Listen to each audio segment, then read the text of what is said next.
ഈശോ മിശിഹായ്ക്ക് സ്തുതിയായിരിക്കട്ടെ. അനുഗ്രഹമാലയുടെ പുതിയൊരു എപ്പിസോഡിലേക്ക് ഏവർക്കും സ്വാഗതം. പരിശുദ്ധ അമ്മയുടെ ജപമാല നിരന്തരമായി ചൊല്ലുകയും അതുവഴി പരിശുദ്ധ അമ്മയിൽ നിന്ന് ധാരാളമായി അനുഗ്രഹങ്ങൾ സ്വീകരിക്കുകയും ചെയ്യുന്ന വ്യക്തികളെയാണ് ഈ പ്രോഗ്രാമിലൂടെ നാം പരിചയപ്പെടുന്നത്. ഇന്നത്തെ അനുഗ്രഹമാലയിൽ നമ്മോടൊപ്പം കൽപ്പറ്റയിൽ നിന്നും മിസസ് മോളി തോമസ്.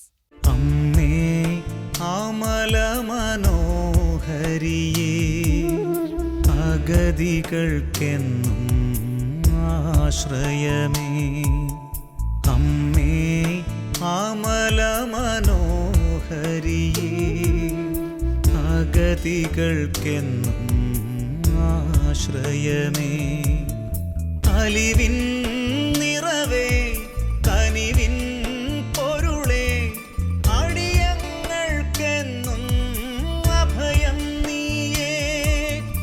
അലിവിൻ നിറവേ, കനിവിൻ പൊരുളേ, അടിയങ്ങൾക്കെന്നും അഭയം നീയേ.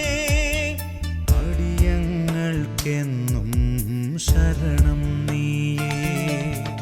അമ്മേ മേരി മാതേ, ആശ്വാസം നീയല്ലോ. അമ്മേ മേരി മാതേ, ആശ്വാസം നീയല്ലോ. എൻ്റെ പേര് മോളി തോമസ്. എൻ്റെ ഹസ്ബൻഡ് തോമസ് നാട്ടിലില്ല, അമേരിക്കയിലാണ്, ന്യൂയോർക്കിൽ ബാങ്കിൽ ജോലി ചെയ്യുകയാണ്. എനിക്കൊരു മോനാണുള്ളത്, എഡ്വിൻ. ഞങ്ങൾ പഠിക്കുകയാണ്, 9ാം ക്ലാസ്സിൽ പഠിക്കുന്നത്. ഞങ്ങൾ Kalpetta Depaul saint Vincent Depaul ഇടവകയാണ്, അവിടെയാണ് മോൻ പഠിക്കുന്നത്. 9ാം ക്ലാസ്സിലാണ് പഠിക്കുന്നത്. ചേച്ചി എങ്ങനെയാണ് ജപമാല ഭക്തിയിലേക്ക് കൂടുതൽ കടന്നു വന്നത്? മാതാവിനോട് കൂടുതലായി പ്രാർത്ഥിച്ച് അനുഗ്രഹം നേടാം, ജപമാല ചൊല്ലി കൂടുതൽ അനുഗ്രഹം നേടാം, അങ്ങനെ ഒരു ചിന്തയിലേക്ക് ചേച്ചി കടന്നു വന്നത് എപ്പോൾ മുതലാണ്, അല്ലെങ്കിൽ ഏത് സാഹചര്യം മുതലാണ്? ഞാൻ ശരിക്കും മാതാവിനോടുള്ള ഭക്തി ഇല്ലായിരുന്നു. എന്തിനാണ് ജപമാല ചെല്ലുന്നത്, എന്തിനാണ് പ്രാർത്ഥിക്കുന്നത്, പള്ളിയിൽ പോകുന്നു, വിശുദ്ധ കുർബാന കൂടുന്നു, അല്ലാണ്ട് എന്തിനാണ് ഇപ്പം പ്രത്യേകിച്ച് മാതാവിനോട് ഒരു പ്രാർത്ഥന എന്തിനാണെന്ന് ചോദിച്ചൊരു വ്യക്തിയാണ് ഞാൻ. അതെൻ്റെ ഇപ്പോഴല്ല, 92 നേഴ്സിംഗ് കാലഘട്ടത്തിൽ ഞാൻ നേഴ്സിംഗ് പഠിക്കാൻ വേണ്ടി, ഞാൻ ജനറൽ നേഴ്സിംഗ് പഠിക്കാൻ വേണ്ടിയിട്ട് തിരുപ്പതിയിലാണ് ഞാൻ പഠിച്ചത്, SVR മെഡിക്കൽ കോളേജിൽ. അവിടെ വെച്ച് എൻ്റെ ജീവിതത്തിലെ അനുഭവങ്ങളാണ് എന്നെ ജപമാലയിലേക്ക് എത്തിക്കുന്നത്. എങ്ങനെയാണെന്ന് ചോദിച്ചാൽ, ഞാൻ പറഞ്ഞല്ലോ, ഞാൻ പ്രാർത്ഥിക്കത്തില്ലായിരുന്നു. പള്ളിയിൽ പോകും, പ്രാർത്ഥിക്കും, അല്ലാണ്ട് പ്രത്യേകിച്ച് ഒരു മാതാവിനോട് കൂടുതലായി ജപമാല ചൊല്ലുന്ന ശീലങ്ങളോ അങ്ങനെ ജപമാല എന്നാ പറയുക, സന്ധ്യാപ്രാർത്ഥന എൻ്റെ വീട്ടിൽ എൻ്റെ അമ്മ നല്ലൊരു മാതാവിൻ്റെ ഭക്തിയാണ്. എൻ്റെ സഹോദരങ്ങൾ, ഞങ്ങൾ 5 മക്കളാണ്, 2 ചേച്ചിമാരും 2 ആങ്ങളമാരും ഉണ്ട്. ഇവരൊക്കെ നല്ല ഭക്തിയുള്ളവരാണ്. പക്ഷെ എനിക്ക് ജപമാലയോട് മാത്രം അങ്ങോട്ട്, ഇപ്പം മാതാവിനോട് പ്രാർത്ഥിച്ചുകൊണ്ട് ഒരു ജപമാല പ്രാർത്ഥനകളിലൊക്കെ പങ്കെടുക്കും തീർച്ചയായിട്ടും. അങ്ങനെ ഒരു അല്ലാതെ സ്വന്തമായി ചെല്ലിയാലും പേഴ്സണൽ പ്രയർ ഒന്നും ഇല്ലായിരുന്നു. കുർബാനയ്ക്ക് പോകും, അങ്ങനെയൊക്കെ അത്രയേ ഉള്ളൂ, അല്ലാണ്ട് ഒരു പ്രത്യേകിച്ചൊരു വായനാ പ്രാർത്ഥന അങ്ങനെയൊന്നുമില്ല. പക്ഷേ അങ്ങനെ വീട്ടിൽ നിന്ന് അത് കണ്ടുപഠിച്ചിട്ടാണെങ്കിലും ശരി, ഞാൻ നേഴ്സിങ്ങിന് ചെന്ന് കഴിഞ്ഞപ്പോൾ എൻ്റെ ഫ്രണ്ട്സൊക്കെ എന്ന് പറഞ്ഞു കഴിഞ്ഞാൽ അവരധികവും പെന്തിക്കോസ് ഉണ്ടായിരുന്നു, ലാറ്റിൻകാരുണ്ട്, മർത്തോമക്കാരുണ്ട്, എല്ലാം ഉണ്ട്. അപ്പോൾ ഞങ്ങൾക്ക് ഈ RC-ക്കാർക്ക് ഒരു പ്രെയർ എങ്ങനെയാണെന്ന് വെച്ച് കഴിഞ്ഞാൽ, ഈ സ്കൂളിൻ്റെ അവിടെ ഒരു ഹോളുണ്ട്, അവിടെ നിന്ന് ഇങ്ങനെ ചൊല്ലുമ്പോൾ വിമാനമൊക്കെ പോകണ കാണാം. അപ്പം ഞങ്ങളെല്ലാം ഇങ്ങനെ ഓരോന്നൊക്കെ പറഞ്ഞ് ഈ അത്ര ശ്രദ്ധ ഇല്ല, അതെന്നും മാതാവിൻ്റെ ആ നൊവേന ചെല്ലുന്നത്, അത് കാരണം അങ്ങനെ പോകും. പക്ഷെ മറ്റുള്ളവർ അവരെല്ലാവരും കൂടെ പോയിരുന്നിട്ട് ഒരു ഹോളിൻ്റെ അകത്തിരുന്ന് നന്നായിട്ട് കൈകൊട്ടി പ്രാർത്ഥിച്ചും അങ്ങ് ബൈബിളൊക്കെ വായിക്കും. അങ്ങനെ അവരൊക്കെ എന്നോട് പറഞ്ഞ്, മോളി നീ അങ്ങോട്ട് വരുന്നു എന്ന് ചോദിച്ചു. അപ്പം ഞാൻ അവരുടെ പോയിരുന്ന് പ്രാർത്ഥിക്കാൻ പോകും. എന്താ പറയുന്നത്, നൊവേനയും ജപമാലയോട് താല്പര്യം എനിക്ക് ആ ഒരു പ്രാർത്ഥനയോട് തോന്നി. അങ്ങനെ അവരുടെ പോയി ആദ്യമായിട്ട് ഞാൻ ബൈബിള് വായിക്കുന്നത് മർത്തോമക്കാരുടെ ബൈബിളാണ്. അത് ആ ഇയർ ഞാനത് വായിച്ച് തീർത്തു, ബൈബിള് മൊത്തം വായിച്ചു തീർത്തു അവരുടെ. ഞാൻ 3rd ഇയറിന് പഠിക്കാൻ നേരത്ത് എനിക്ക് എൻ്റെ എക്സാമിൻ്റെ ഒരു മാസം മുന്നേ ഞങ്ങളിങ്ങനെ പുറത്തിരുന്ന് എല്ലാവരും കൂടെ പഠിക്കുമായിരുന്നു. ഒരു രാത്രി 2 മണിയായപ്പോൾ ഞാൻ വന്ന് കിടന്ന്, എൻ്റെ ബെഡേ വന്ന് കിടന്നപ്പം എൻ്റെ നട്ടലിന് എന്തോ ഒരു കുത്തി പോലെ തോന്നി. 1 കുത്തി, 2 കുത്തി, 3 കുത്തി. പെട്ടെന്ന് ഞാൻ എണീറ്റ് അങ്ങനെ തന്നെ ഞാൻ അവിടെ ഇരുന്ന് പോയി. അപ്പോഴത്തേക്ക് എൻ്റെ റൂമിൽ വേറെ 3 റൂംമേറ്റ്സ് കൂടി ഉണ്ട്. അവരൊന്ന് വന്നിട്ട് നോക്കി എന്താ പറ്റിയെന്ന് വെച്ച് നോക്കിയപ്പോൾ എന്നോട് പറഞ്ഞു, ഇവിടെ ഒരു 3 കുത്ത് കാണുന്നുണ്ട്. ആ സമയം തന്നെ എൻ്റെ ശരീരം ഒരു നീല കളറായിരുന്നു. പെട്ടെന്നുണ്ടായതാണ്? പെട്ടെന്ന് അപ്പോൾ ഇത് പറയുന്നത് എനിക്കൊരു വല്ലാത്തൊരു ഇതുണ്ട്. അങ്ങനെ എൻ്റെ ബെഡേ നോക്കിയപ്പോൾ ഒന്നും കണ്ടില്ല. എൻ്റെ ബെഡ് എടുത്ത് മാറ്റി തൊട്ടപ്പുറത്ത് ഞങ്ങളുടെ ഈ തൊട്ട് അങ്ങോട്ട് കിടക്കുന്ന ഒരു കുട്ടിയുണ്ട്. അവളുടെ ബെഡിൻ്റെ അങ്ങോട്ട് നോക്കിയപ്പോൾ ഒരു പഴുതാര ഇത്ര നീളമുണ്ട്, എന്നെ കറുത്തിട്ട് അതിങ്ങനെ കിടക്കുന്നുണ്ട് അവിടെ. അപ്പോൾ അവർ പറഞ്ഞു പഴുതാര കുത്തിയതാണെന്ന് പറഞ്ഞു. എന്നെ എനിവേ ഞാൻ മെഡിക്കൽ കോളേജ് SVR മെഡിക്കൽ കോളേജിലാണ് ഞങ്ങൾ പഠിക്കുന്നത്. എന്നെ അപ്പോൾ തന്നെ അവിടെ കൊണ്ടുപോയി എനിക്ക് എല്ലാ എമർജൻസി മെഡിസിൻസും തന്നു അവർ. പക്ഷേ എനിക്ക് ഒരു മെഡിസിനും എൻ്റെ ശരീരത്തോട്ട് കയറില്ല, ഈവൻ IV ഫ്ലൂയിഡ് പോലും. ഭയങ്കര ബ്ലൂയിഷായി. ഹോസ്പിറ്റലുകാരൊക്കെ ഒരു വല്ലാത്തൊരു കണ്ടീഷൻ എന്നെ പറ്റി പറഞ്ഞപ്പം എൻ്റെ ഈ കുറച്ച് ഫ്രണ്ട്സ് എനിക്ക് വേണ്ടി ജപമാല ചൊല്ലി പ്രാർത്ഥിച്ചു. ഇതൊക്കെ ഞാൻ പിന്നീടാണ് അറിയുന്നത്. 3 ദിവസം ഞാനൊരു വല്ലാത്ത ക്രിട്ടിക്കലിലാണ് കിടന്നിരുന്നത്. അത് കഴിഞ്ഞ് 4-ാം ദിവസം ഞാൻ ഡിസ്ചാർജ് ആക്കി ഞാൻ ഹോസ്റ്റലിലേക്ക് വന്നു. അപ്പോൾ എൻ്റെ കൂട്ടുകാരനോട് പറഞ്ഞു മാതാവ് നിന്നെ രക്ഷിച്ചെന്ന്. ശരിക്കും പറഞ്ഞാൽ അപ്പോൾ ഈ മാതാവിനെ പറയുമ്പോൾ എനിക്ക് ശരിക്കും എൻ്റെ അമ്മേനെ എനിക്ക് ഓർമ്മ വന്നത്. കാരണം ഞാൻ എന്തിനാണ് മാതാവിനോട് പ്രാർത്ഥിക്കുന്നത്, എൻ്റെ രണ്ടാമത്തെ ബ്രദറിനോട് ഞാൻ ചോദിച്ചിട്ടുണ്ട് എന്തിനാണ് മാതാവിനോട് പ്രാർത്ഥിക്കുന്നത്, പ്രത്യേകിച്ച് പ്രാർത്ഥിക്കേണ്ട കാരണമുണ്ടോയെന്ന്. അങ്ങനെ എൻ്റെ ആ ജീവിതം എനിക്ക് തിരിച്ചു തന്ന് എൻ്റെ അമ്മ എനിക്ക് തന്നു എന്നുള്ളൊരു ബോധ്യം കിട്ടിയെങ്കിലും ജപമാല ചൊല്ലാനായിട്ട് ഞാൻ ഒന്നൊക്കെ ചൊല്ലാൻ തുടങ്ങി. ബൈബിൾ വായിക്കാം. അപ്പോൾ അമ്മച്ചി പറയുമായിരുന്നു സങ്കീർത്തനം 91:23. അത് എൻ്റെ ഒരു ശക്തിയായിരുന്നു എവിടെ പോകുമ്പോഴും. അങ്ങനെ അന്ന് എന്നിൽ കിട്ടിയൊരു പ്രചോദനം. അപ്പോഴാണ് ഞാൻ എൻ്റെ അമ്മച്ചീനെയും എൻ്റെ ചാച്ചേനെയും എൻ്റെ ബ്രദേഴ്സിനെയും എൻ്റെ സിസ്റ്റേഴ്സിനെയൊക്കെ അവരുടെ ആ ഭക്തി എൻ്റെ മനസ്സിലോട്ട് കടന്നു വരുന്നത്. അങ്ങനെ ഞാൻ തുടങ്ങി. എനിക്ക് മാത്രം ആ ഒരു ജപമാല ഭക്തി ഇല്ലല്ലോ എന്ന് ചിന്ത തോന്നി. കാരണം അമ്മച്ചി ഒരു വെള്ളം കൊടുത്താൽ എത്രയും നല്ല മാതാവ് ചൊല്ലിക്കൊണ്ടാണ് കൊടുക്കുന്നത്. എന്നാൽ എൻ്റെ അമ്മ കൊടുക്കുന്ന വെള്ളത്തിനൊരു രുചിയാണെന്ന് എല്ലാവരും പറയും, കൈപ്പുണ്യമുള്ള അമ്മയാന്ന് പറയും. അതുപോലെ എൻ്റെ ചേച്ചിമാരും ഒക്കെ അതെ. അവിടെ തുടങ്ങിയതാ. അങ്ങനെ തുടങ്ങി. പിന്നീട് എൻ്റെ ജീവിതത്തിൽ എനിക്ക് ഒരുപാട് പിന്നെ അങ്ങനെ പഠിക്കാൻ ഒത്തിരി വലിയ ബുദ്ധിയോ ഒന്നും എനിക്കില്ല. പക്ഷെ സാധാരണ ഒരു ഇതേ ഉള്ളൂ. പക്ഷെ എൻ്റെ ജോലിയിൽ എൻ്റെ രോഗികളെ നോക്കാനായിട്ട്, അപ്പോൾ ഈ രോഗികൾ എന്നോട് പറയും സിസ്റ്റർ ഇഞ്ചക്ഷൻ തന്ന വേദനയില്ല, സിസ്റ്റർ നോക്കി കഴിഞ്ഞിട്ടുണ്ട് പെട്ടെന്ന് ക്യൂറാകുന്നു. ആയിടയിൽ ഒരു പേഷ്യൻ്റ് ഈ പുലി കടിച്ചിട്ട് കണ്ണൊക്കെ പോയി ബട്ടക്സൊക്കെ പോയിട്ട് വന്നൊരു പേഷ്യൻ്റ് ഉണ്ട്. ആ പേഷ്യൻ്റ് ഞാനും വേറെ എൻ്റെ കൂടെയുള്ള 2 നേഴ്സസും കൂടെ നോക്കിയത്.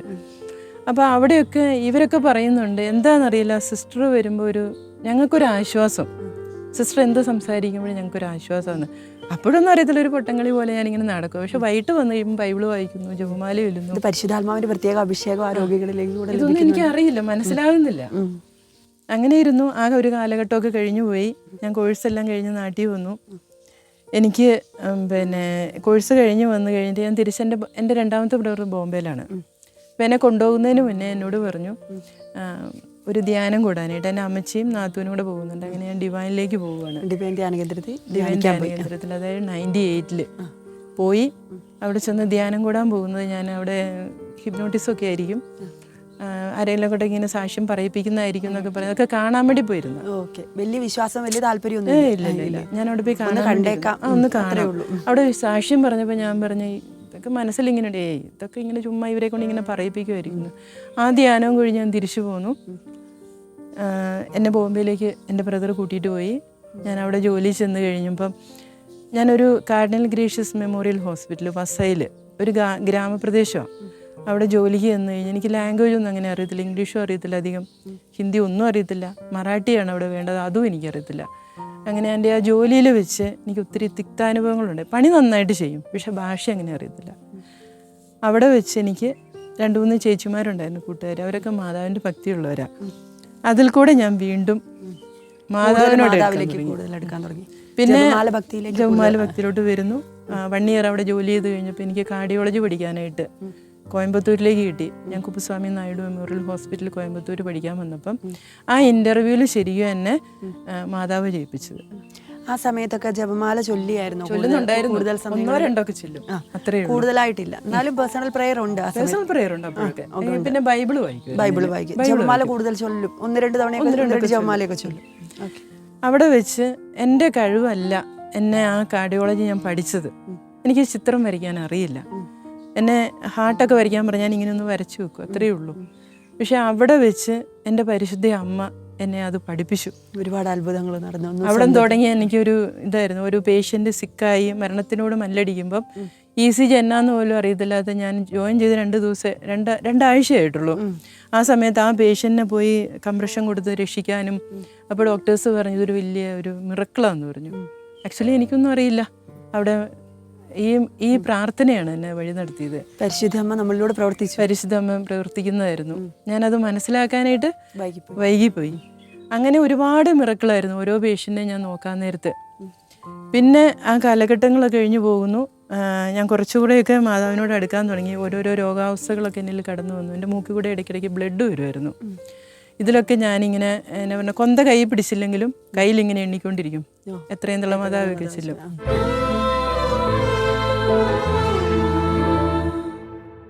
അപ്പോൾ ചേച്ചി നേഴ്സായിട്ട് ജോലി ചെയ്തുകൊണ്ടിരുന്ന സമയത്ത് ഉള്ള ജപമാല ഭക്തി അല്ലെങ്കിൽ എത്രമാത്രം ജപമാല ചൊല്ലാൻ താല്പര്യപ്പെട്ടിരുന്നു, അത്തരത്തിലുള്ള കാര്യങ്ങളൊക്കെ ഒന്ന് പറയാമോ? തീർച്ചയായിട്ടും. ഞാൻ ജോലി ചെയ്യുന്ന സമയത്ത് കോയമ്പത്തൂർ ജോലി ചെയ്യുമ്പം അവിടെ 100 ഫീറ്റ് റോഡിൽ മാതാവിൻ്റെ ഒരു പള്ളി ഉണ്ടായിരുന്നു. അവിടെ രാവിലെ 6 മണിക്ക് കുർബാന തുടങ്ങും. ഞാൻ രാവിലെ എണീറ്റ് പോകും, പള്ളിയിൽ പോകും. 5:30 ആകുമ്പോൾ എണീറ്റ് പള്ളിയിലോട്ട് പോകും. അവിടെ പോയിരുന്ന് കുർബാനയൊക്കെ കൂടി തിരിച്ചു വരും. എൻ്റെ ഓരോ പോകുമ്പോഴും ഞാനങ്ങനെ പ്രത്യേകിച്ച് ജപമാലയുടെ കണ്ടൻസ് ഒന്നും ചെല്ലാൻ അറിയത്തില്ല. പക്ഷെ നന്മ പറഞ്ഞോറും ചൊല്ലിപ്പോവും. കൂടുതൽ നന്മ പറഞ്ഞോറും ചെല്ലുമായിരുന്നു. തിരിച്ചു വന്ന് രോഗികളുടെ അടുത്ത് വരുമ്പോൾ അവർ പറയണത് എന്നാ പറയുക, ഇങ്ങനെ സിസ്റ്റർ ഇഞ്ചക്ഷൻ തരുമ്പോൾ അവർക്ക് വേദനയില്ല, അല്ലെങ്കിൽ മനസ്സിന് ഭയങ്കര സന്തോഷമാണ് ഈ രോഗികളോട്. ഞാൻ കാർഡിയോതൊറാസിക്കിലായിരുന്നു വർക്ക് ചെയ്തുകൊണ്ടിരുന്നത്. അതായത് ഹാർട്ട് സർജറി കഴിഞ്ഞ പേഷ്യൻസിനെയാണ് നോക്കിക്കൊണ്ടിരുന്നത്. അപ്പോൾ അവർ വെന്റിലേറ്ററിൽ കിടക്കാൻ നേരത്ത് ഇങ്ങനെ ഒത്തിരി സെഡേഷനൊക്കെ കൊടുത്തായിരിക്കുമല്ലോ അവർ കിടക്കുന്നത്. അപ്പോൾ ഇങ്ങനെ അനങ്ങും പെറുക്കുകയൊക്കെ ചെയ്യുമ്പോൾ നമ്മൾ അവരുടെ അടുത്ത് പോയി, ഞാൻ പോലും അറിയാണ്ട് അവരുടെ അടുത്തൂടെ ഏത് പേഷ്യൻറ്റിനെ നോക്കുമ്പോൾ നെറ്റിയെ കുരിശ് വരച്ചു കൊടുക്കും. ഞാനത് അറിയുന്നില്ല, പക്ഷെ ഞാൻ അറിയാണ്ട് അങ്ങ് ചെയ്തു വെക്കും. ഇഞ്ചക്ഷൻ കൊടുക്കുമ്പോഴാണെങ്കിലും ആ ഭാഗത്തൊരു കുരിശ് വരയ്ക്കും. അങ്ങനെയൊക്കെയുള്ളൊരു പ്രകൃതമായിരുന്നു രോഗികളുടെ അടുത്ത്. രോഗികളായിരുന്നു എൻ്റെ ജീവിതം. അവർക്ക് വേണ്ടി അങ്ങ് മാറ്റി വെച്ചോല്ല. കൂടുതൽ പ്രാർത്ഥിക്കുന്നതിലൂടെ ആ പരിശുദ്ധാത്മാവിന്റെ അഭിഷേകം അവരിലേക്കൂടെ കൊടുക്കാൻ കൊടുക്കുന്നുണ്ടായിരുന്നു. അത് ഞാൻ അറിയാണ്ടാണ് ഇതിങ്ങനെ ആ ഒരു ഇത് വന്നുകൊണ്ടിരിക്കുന്നത്. അത് പ്രധാനമായിട്ടും അവർക്ക് രോഗം പെട്ടെന്ന് സുഖപ്പെടാനൊക്കെ കാരണമായിട്ടുണ്ട്. അത് കൂടെയുള്ളവരും പറയും, സിസ്റ്ററിനകത്ത് കയറി നിൽക്കാൻ നേരത്തെ ഞങ്ങൾക്കൊരു സന്തോഷമാണെന്ന് പറയും. അത് എന്നിലൊരു അഹങ്കാരം ഉണ്ടായിരുന്നു. അപ്പോൾ ചെറുതായിട്ട് ഇങ്ങനെ കേൾക്കുമ്പം മോളി പാവമാണല്ലോ, അല്ലെങ്കിൽ ഇങ്ങനെ കേൾക്കുമ്പോൾ എനിക്ക് എന്താ നടത്തില്ല, ഉള്ളിലൊരു അഹങ്കാരമുണ്ട്. പക്ഷെ പുറത്തിങ്ങനെ എന്താ പറയുക, വലിയ ഒരു പാവമായിട്ട് കണ്ടാൽ ഉള്ളിലുണ്ട് എല്ലാവരും എന്നെ പറ്റി ഇങ്ങനെ പറയുന്നുണ്ട്, അങ്ങനെ ഒരു അഹംഭാവം എന്നിലുണ്ടായിരുന്നു. അത് മാറുന്നത് എനിക്ക് എൻ്റെ കൂടെ വർക്ക് ചെയ്യുമ്പം തന്നെ ഉള്ള ഒരു 1-2 പേരിൽ കൂടെയാണ് എനിക്കത് മാറി കിട്ടുന്നത്. പിന്നെ ഒരു പേഷ്യൻ്റ് അവർ എന്നാ പറയുക, നമ്മളോട് ഓരോന്നിങ്ങനെ നോക്കിക്കൊണ്ടിരിക്കുന്ന സമയത്ത് അതൊരു എന്നാ പറയുക, ഒരു തീവ്രവാദിയല്ല, പക്ഷെ അങ്ങനത്തെയുള്ളൊരു ഗണത്തിൽപ്പെട്ടൊരു പയ്യനായിരുന്നു. ഭക്തിയൊന്നും ഇല്ലായിരുന്നു. 28 വയസ്സുള്ള ഒരു ബോംബെക്കാരനായിരുന്നു പുള്ളി. ഞങ്ങൾ കെയർ കൊടുക്കുന്ന സമയത്ത് എന്താ പറയുക, ഒരൊറ്റ ചവിട്ടാണ് എൻ്റെ നെഞ്ചിനിട്ട കിട്ടിയത്, ചവിട്ട് കിട്ടിയത്. അങ്ങനെ ഉപദ്രവിച്ച എന്നാന്ന് വെച്ച് കഴിഞ്ഞാൽ അയാൾ ഡ്രഗും കൂടി ഉപയോഗിക്കുന്ന ഒരാളായിരുന്നു. അങ്ങനെ അയാളുടെ ചവിട്ട് കിട്ടി. എൻ്റെ കൂടെ നിൽക്കുന്നവരെന്നോട് പറഞ്ഞു, മോളി നിനക്ക് നന്നായിട്ട് വേദന എടുത്തില്ലേ? എനിക്ക് പക്ഷേ ആ വ്യക്തിയോട് ദേഷ്യമോ അല്ലെ വേദന എനിക്കൊന്നും തോന്നിയൊന്നുമില്ല. ഞാൻ പോയിട്ട് പറഞ്ഞ് സാരമില്ല പോട്ടെ, അവന് വഴക്ക് പറയരുതെന്ന് പറഞ്ഞു. അങ്ങനെ എനിക്ക് ഒരു കൂളിംഗ് ഉണ്ട് എൻ്റെ ഉള്ളിൽ. ഉപദ്രവിച്ചെങ്കിലും അയാളോട് ക്ഷമിക്കാനുണ്ട്. ആരോടും ഒരു മനുഷ്യനോടും വെറുപ്പ് തോന്നുന്നില്ല. അതിപ്പോഴും ഇല്ല, അന്നും ഇല്ല, ആരോടും ഇല്ല. സ്നേഹമേ ഉള്ളൂ. എല്ലാവരെ കണ്ടാലും എനിക്കിഷ്ടമാണ്, എല്ലാവരോടും ഇഷ്ടമാണ്. ഇപ്പോൾ ഒരു ദേഷ്യം ഒരാൾ വന്നാൽ പോലും എനിക്ക് എല്ലാവരോടും ഇഷ്ടമേ ഉള്ളൂ. അങ്ങനെ ഒരു ദൈവിക ശക്തി ഉള്ളതുകൊണ്ടായിരിക്കുമല്ലോ തീർച്ചയായിട്ടും, അല്ലേ? കുർബാന മുടക്കിയല്ലായിരുന്നു, കുർബാന മുടക്കിയല്ല. പിന്നെ എന്താ പറയാ, നമുക്ക് ആ ഇടയിൽ ഞങ്ങൾക്ക് അവിടെ ഒരു കൺവെൻഷനൊക്കെ നടത്തി കഴിഞ്ഞപ്പോൾ എനിക്കൊരു ബോധ്യം ഉണ്ടായിരുന്നു. നോട്ടത്തിൽ, പ്രവൃത്തിയിൽ, വാക്കിൽ എൻ്റെ വിചാരം ഞാൻ പെർഫെക്റ്റ് ആണ്. പക്ഷേ ഈ ധ്യാനത്തിൽ എനിക്ക് മനസ്സിലായി, കൺവെൻഷനെ വെച്ചപ്പോൾ എനിക്ക് മനസ്സിലായി ഇല്ല, എനിക്ക് തോന്നുന്നു ഇരിക്കുന്നതിൽ ഏറ്റവും വലിയ പോക്ക് ഞാനാന്ന്. അങ്ങനെയൊക്കെ ഉണ്ട്. കൂടുതൽ പ്രാർത്ഥിക്കുകയും ധ്യാനിക്കുകയും ചെയ്തപ്പോഴാണ് അത് മനസ്സിലാക്കാൻ പറ്റും.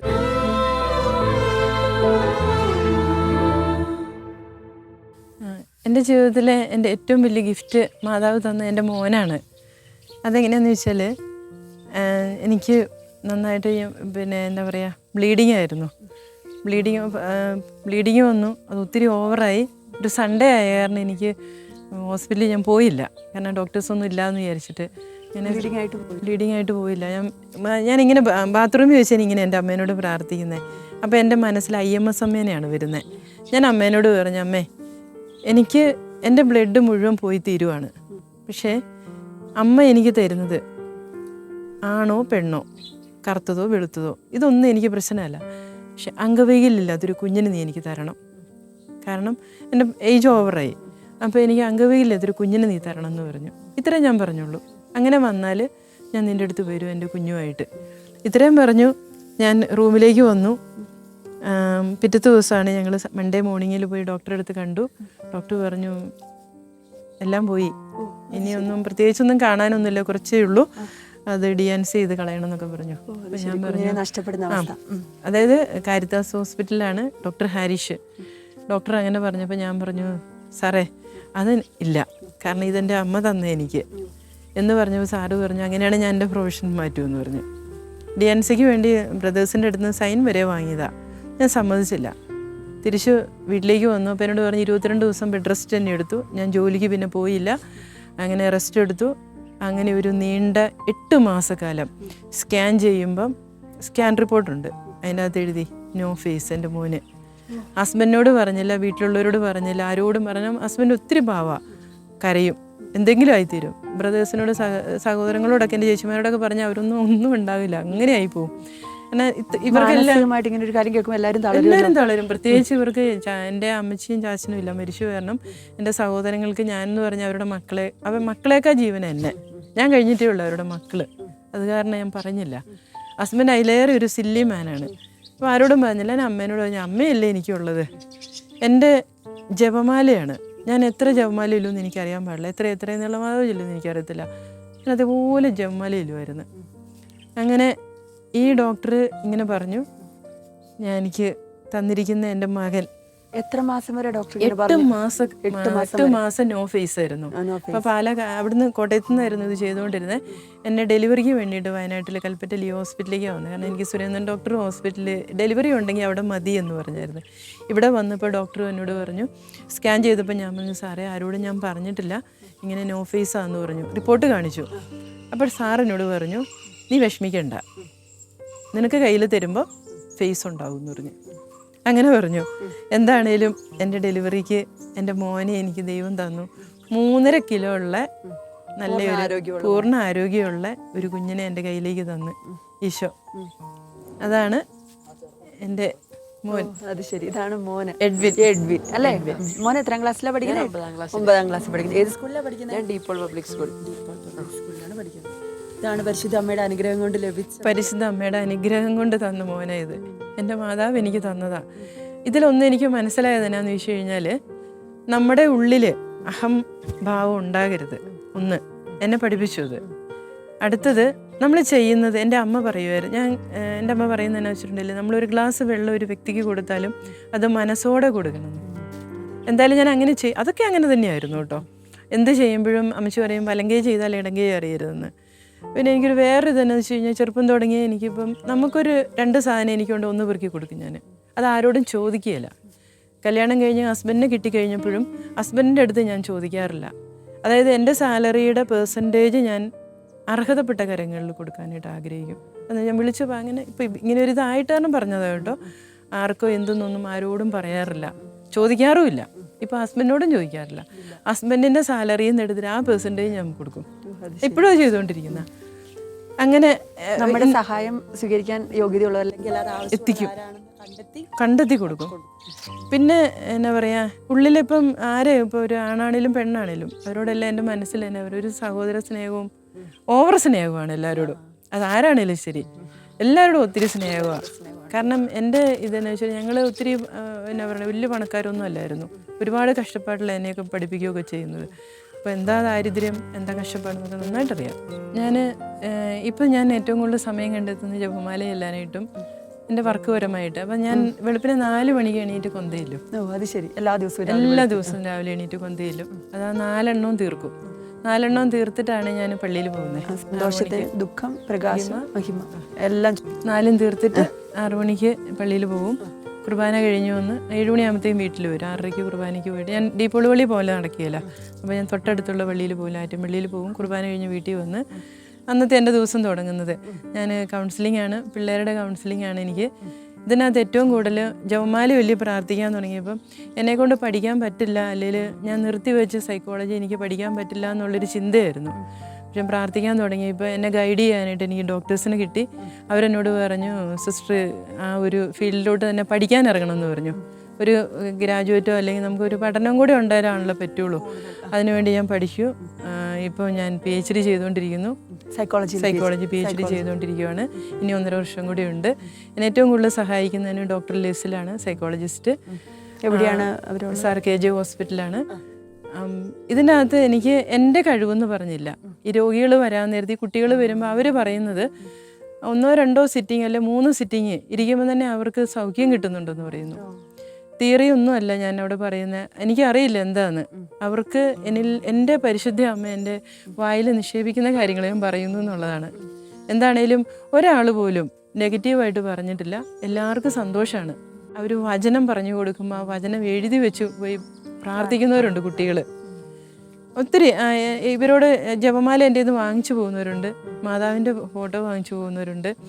അപ്പോൾ അവരെന്നോട് ചോദിക്കും, ഇങ്ങനെ മാതാവിനോട് എടുക്കുന്നത്. അപ്പോൾ ഞാൻ പറയും, ഒറ്റ ആയതേ ഉള്ളൂ, ജപമാല മാത്രം. കാരണം ഇതിനെ തകർക്കാനായിട്ട് ഒരു ശക്തിക്കും ജപമാലനെ തകർക്കാൻ പറ്റില്ല. അതെൻ്റെ അനുഭവം. അത് എൻ്റെ കുടുംബജീവിതത്തിലാണേലും എൻ്റെ ഏത് ജീവിതത്തിലാണേലും ഞാൻ ജപമാലേനെ മുറുകെ പിടിച്ചിരുന്നു. പക്ഷേ അയഞ്ഞു വിട്ട സമയത്ത് എൻ്റെ ജീവിതത്തിൽ ഒരുപാട് തിക്താനുഭവങ്ങൾ വന്നു. ഞാൻ തിരിച്ചു വീണ്ടും അതെനിക്ക് വരാൻ വേണ്ടിയിട്ടായിരുന്നു. ഞാനതിന്ന് അനുഭവിച്ചറിയുന്നൊരു വ്യക്തിയാണ്. അപ്പോൾ ഇന്ന് ഞാൻ എൻ്റെ പരിശുദ്ധ അമ്മേനോട് കൊന്ത പിടിച്ച് ചൊല്ലുമ്പോൾ അമ്മ എന്നെ ഒരുപാട് അനുഗ്രഹിക്കുന്നുണ്ട്. എനിക്ക് നിങ്ങളോട് പറയാനായിട്ടുള്ളത് ഇത്രയേ ഉള്ളൂ. നമ്മുടെ ചെയ്യുന്ന പ്രവൃത്തി മറ്റൊരാളെ കാണിക്കാനാകാതിരിക്കട്ടെ. പള്ളിയിൽ പോകുന്നത് കാണിക്കാനല്ല, ജപമാല ഞാൻ ഇത്ര ജപമാല ചൊല്ലി അതാരെയും കാണിക്കാനല്ല, അത് എനിക്ക് വേണ്ടിയിട്ടാണ്. ജപമാല പ്രാർത്ഥനകൾ ധാരാളമായി ചൊല്ലുന്നതിലൂടെ പരിശുദ്ധ അമ്മ മോളി ചേച്ചിക്ക് നൽകിയ നിരവധി അനുഗ്രഹങ്ങളെ കുറിച്ചാണ് നാം ഇതുവരെ കേട്ടത്. മോളി ചേച്ചിയുടെ വിശേഷങ്ങളോടുകൂടി ഇന്നത്തെ അനുഗ്രഹമാല പൂർണ്ണമാവുകയാണ്. നമുക്കും കൂടുതൽ ജപമാല ഭക്തിയിലായിരിക്കാൻ പരിശ്രമിക്കാം. പരിശുദ്ധ അമ്മയോടൊപ്പം ചേർന്ന് ജപമാല പ്രാർത്ഥന ചൊല്ലി സ്വന്തം ജീവിതത്തിലും അതോടൊപ്പം മറ്റുള്ളവരുടെ ജീവിതത്തിലും അനുഗ്രഹങ്ങൾ നിറയ്ക്കുന്നവരായി തീരാൻ നമുക്ക് ഓരോരുത്തർക്കും പരിശ്രമിക്കാം. അടുത്തയാഴ്ച മറ്റൊരു എപ്പിസോഡിൽ അനുഗ്രഹമാലയിലൂടെ വീണ്ടും കണ്ടുമുട്ടാം. നന്ദി. അമ്മേ ആമല മനോഹരിയേ, അഗതികൾക്കെന്നും ആശ്രയമേ. അമ്മേ ആമല മനോഹരിയേ, അഗതികൾക്കെന്നും ആശ്രയമേ. അലിവിൻ